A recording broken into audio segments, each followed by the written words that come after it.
Rogers Park residents voted May 7th on how to spend their ward's aldermanic money. This is the first political jurisdiction in the states to do this.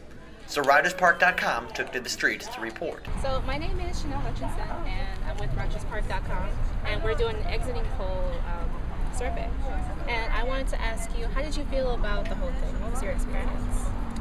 Pretty smooth, the entire process, and they explain pretty well, you know, how the process goes, and then the information they put on the walls pretty clear. We did it last year, and I think this was another well put together voting. So I don't know, I think it was successful. What was your whole experience for voting? I thought it was a better education process this time because they explained a little bit more about the streets and how important streets were, even in participatory budgeting. Last year we didn't get much money, and the streets are in big need of being repaired. And this is the only way, and this is what we're trying to tell people, this is the only way the streets get repaired.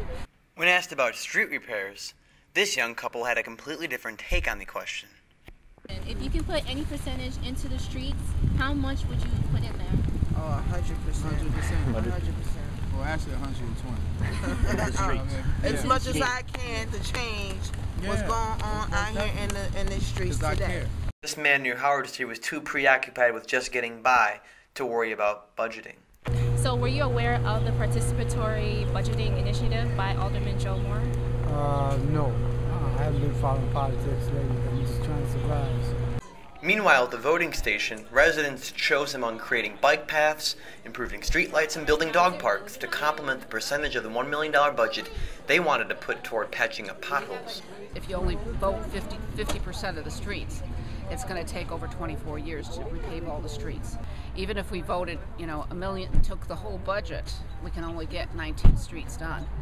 So it's still going to take several years to get the priority streets done.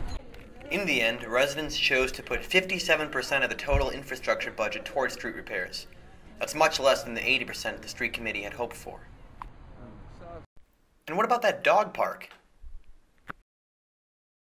She wants a dog park really bad. And on the negative side, I was dead set against voting for doggies. No?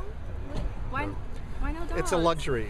People in the city shouldn't have dogs, and if they choose to, then they should pay for their own doggy daycare or whatever. The Paul Hautomy initiative missed by 26 votes, though nearly 400 residents voted for it. It's the runner-up project. Streetlights, too, fell short of enough votes, but more bike lanes are in. You'll be able to leave East Lake Terrace and ride right down Ashland Avenue to Pratt, and then make a turn down Lakewood, and then a turn down Albion, another quick turn down Winthrop, and ride right through Loyola University. What to make of the second year of participatory budgeting in Rogers Park? This is, after all, the first community in the United States to try such a budgeting process. Back to Louise Klein, staff assistant for Alderman Joe Moore. How interested did people seem to be in this cause? They seem to be very interested. At the very least, they know about it. And they understand that that this is something that is important, and that is that provides the community to have a direct impact in how their tax dollars are spent. For RogersPark.com, this has been Bob Spurl narrating and Chanel Hutchinson reporting.